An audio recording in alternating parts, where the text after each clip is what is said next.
Thank you very much, Ladislav, for the introduction and also for inviting me to this event. I've seen there's really a large number of participants, so thank you all for coming. As you can hear, I don't speak Slovak, I don't speak Czech, so we'll try to deliver this in English, but I'm sure we'll have time to answer and clarify questions if needed in the end.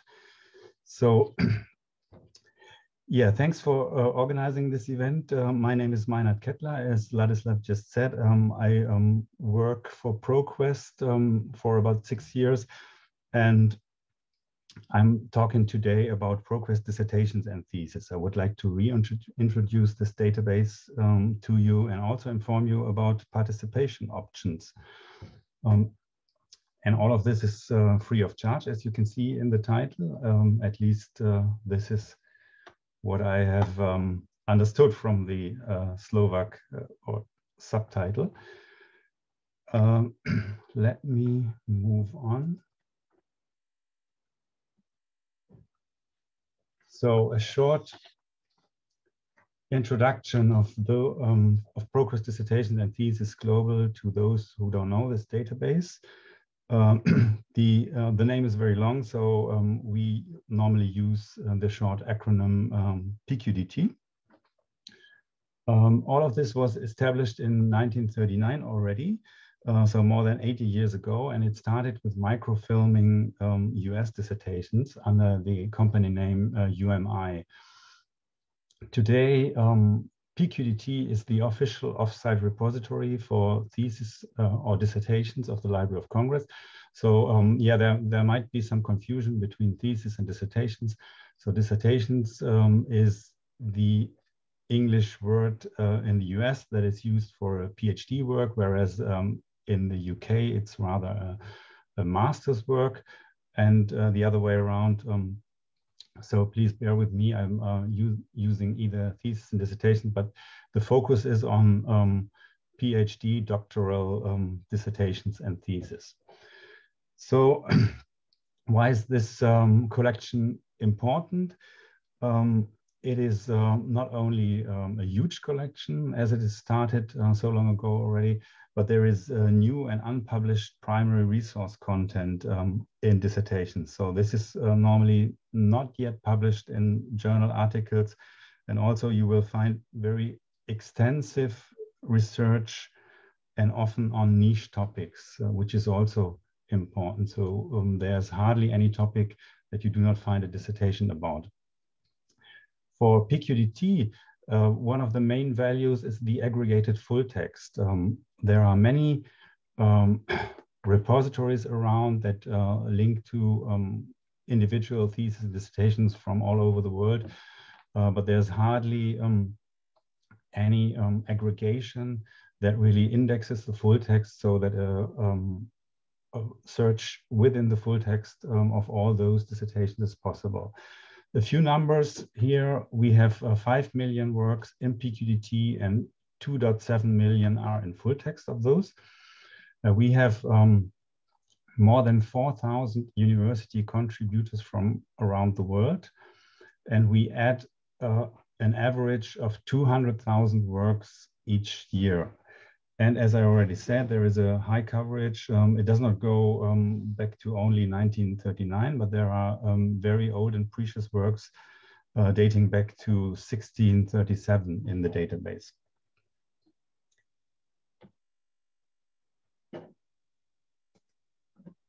Let's move on.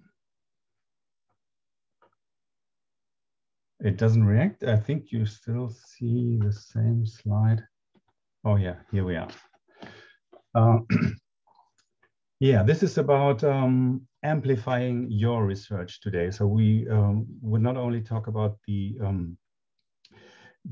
advantages of PQDT from a user's perspective, from those who do research on the content, but also for those who contribute to the database.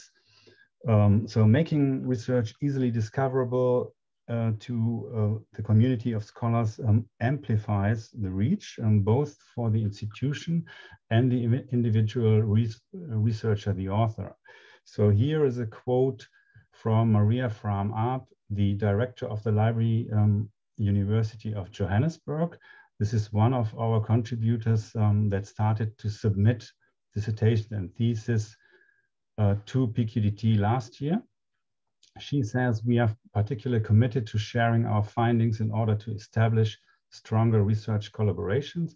A platform like PQDT gives us a unique opportunity to share our knowledge with a wider audience.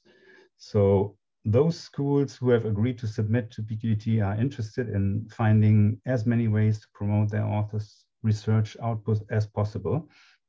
And they understand the value in maximizing the exposure and raising the profile of their researchers. So all in all, I think most of you agree that this is a good idea to have as many dissemination channels as possible and to have the amplification as broad as possible. So what are the benefits to the authors? So it's first of all connecting authors with the global research network. So research today is a lot about collaboration. So if other peers find your work in other institutions in other countries, then this is beneficial for authors.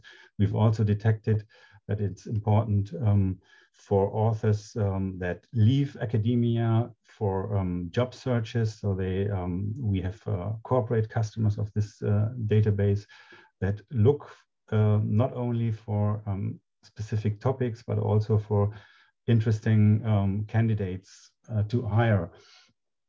And here again, a few numbers. So with the ProQuest platform, an individual dissertation could potentially reach about 4 million researchers in 3,000 universities. In addition to that, we have an exclusive partnership with Google Scholar. So there are another 10 or maybe even 100 millions of researchers that get particular dissertation citation in their search result. So we share metadata with Google Scholar. It's not just crawling our database, but we have this dedicated partnership, and we send them metadata of all our dissertations. We do the same not only with Google Scholar, but also with so-called subject indexes. So there are a few names here like Compendex, Index, Inspec, sorry, MLA, PsycInfo, but there are about 20 more that get metadata records from us and can show dissertations in PQDT in their platforms. And in addition, support your IR. This is more the librarian side. So we are able, when we get the submissions from the universities, to enhance metadata with our subject classification, for instance, and send this metadata back to the IR in MARC format, for instance, if this is something that is required or wished. So how would this work? How to include dissertations in PQDT? So the most popular these days, the most popular method is automated retrieval of content or harvesting, in other words, as many universities run their institutional repositories. Today, there are protocols for this called OAI PMH, for example, and that means there's basically no effort required by the university. So we agree on this harvesting mechanism in a written agreement, and the dissertations are basically available in an open access repository, and from there we are able to automatically harvest them every month.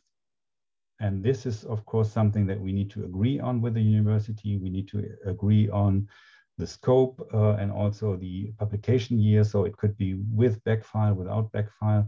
So all this needs to be clarified in the beginning, but then it's a straightforward automated process.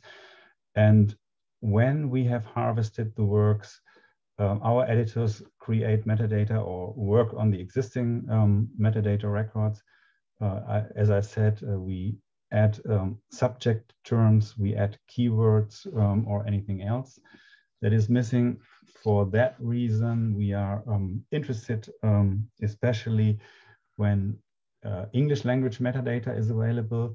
The full text can be both in English or any other language, so Slovak, Czech, whatever. So all of this is interesting to share with the global community and to include in PQDT.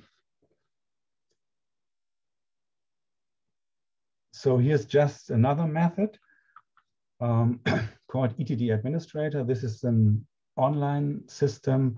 So if there is no repository, then we can offer this free online tool. And submission is straightforward here as well. The PDF is uploaded, metadata field are filled out, and the work is being sent to ProQuest right away. It can also be delivered to the IR, to the institutional repository at the same time from our system. So this is just one more method.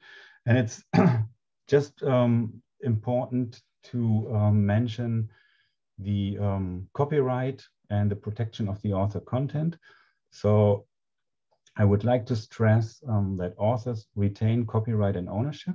So what we do is just an additional channel of disseminating the work to an additional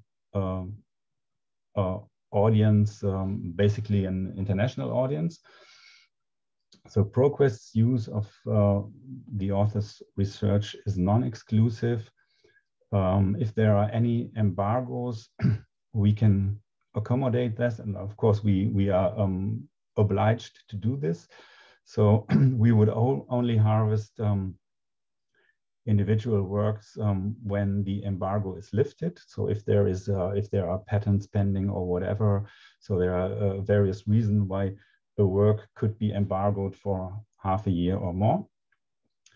Then there are some more benefits for the authors. So we pay royalties to them for individual copy sales, but also for downloads. So there is a calculation for that. And if an amount of $25 is reached, so we pay 10% of our sales from the purchases. And if when $25 are reached, we pay a check to the author, but the precondition is that the author has registered with us. But we can share all the information about that once a university starts the process to discuss this agreement with us. There are also print copy options for purchase. In many repositories, the dissertations are electronic only, which makes a lot of sense. But if the author or anybody else would like to buy print copies from us, then it's also possible, as we have a print-on-demand service. And again, universities and authors retain full control and can withdraw ETDs, which stands for electronic thesis and dissertations, at any time. So there's always, so it's not a one way, but there's also a way out. So we are not the primary publisher. So if an author decides to no longer be visible in PQDT, either because of a publishing agreement or for any other reason, then they can contact us and we would withdraw. And the same goes for the university. So that's very important to mention. And then last but not least, we have a new tool to analyze this influence, this impact, and that's called the ETD Dashboard. Here you have another quote from the University of Liverpool. And here you can see the ETD Dashboard. So this is something that was, so the first version was developed already years ago, but then we relaunched it just last year, and it came out in the beginning of 2021. And this is a dashboard that is available to all universities or libraries that share their thesis and dissertations with us, and they can see at a glance how often their material is downloaded in PQDT and things like that. So the ranking of the most important dissertations, the subject that I used, and also from where these accesses and downloads come, not only by country, but also by university. So I think we are nearly done and the time is over. So just one case study from a UK university that uses the ETD dashboard. They had ANI records in PQDT before that were historically acquired. And then they shared full text. And as you can see, there is a spike in usage. So it gets much more attention when full text is available. So that's another reason to share the full text with ProQuest and to be present in PQDT. A few logos of particularly European and Middle East schools that have recently joined. So we are reinforcing our efforts to talk to universities in Europe and also in the Czech Republic and the Slovak Republic. So we do not have a logo from those countries here, but we would love to have submitters. We have had an interesting discussion and we are open to discuss this with you and add your logo to these renowned universities. So this is it in a nutshell: promote scholarship to 4 million researchers at 3,000 universities, contribute to a global knowledge bank and build your academic brand, and also the key usage statistics. How are these dissertations doing and who is accessing them is also, I think, quite an asset. And that's it from my side. So thank you very much for your time. And I'm open to questions if time allows. Thank you very much, Meinhard. Ďakujem veľmi pekne. Než sa prípadne objavia nejaké otázočky, stále pripomínam, že môžete písať otázky do okienka Question and Answers, ktoré máte v spodnej časti obrazovky. Tak by som možno veľmi stručne len pár informácií zhrnul. Z toho, čo ste videli, ste určite pochopili, že ProQuest Dissertations Theses funguje v tejto oblasti. Vlastne ProQuest vyvíja svoje aktivity už veľmi dlho.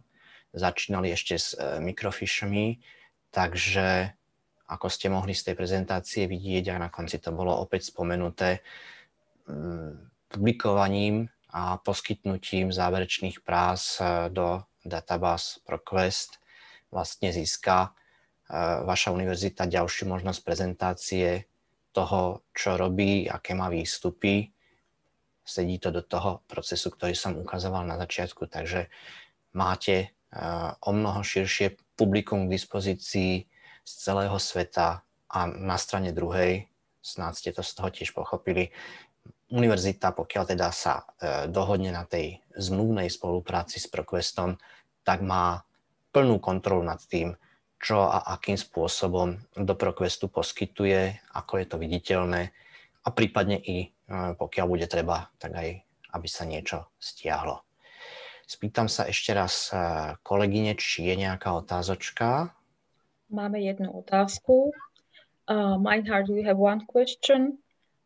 What is the benefit of submitting theses to ProQuest if they are already available in open access? Yeah, that's a very common question. Of course, it makes a lot of sense to put a dissertation and thesis on open access repositories to showcase the research of a university.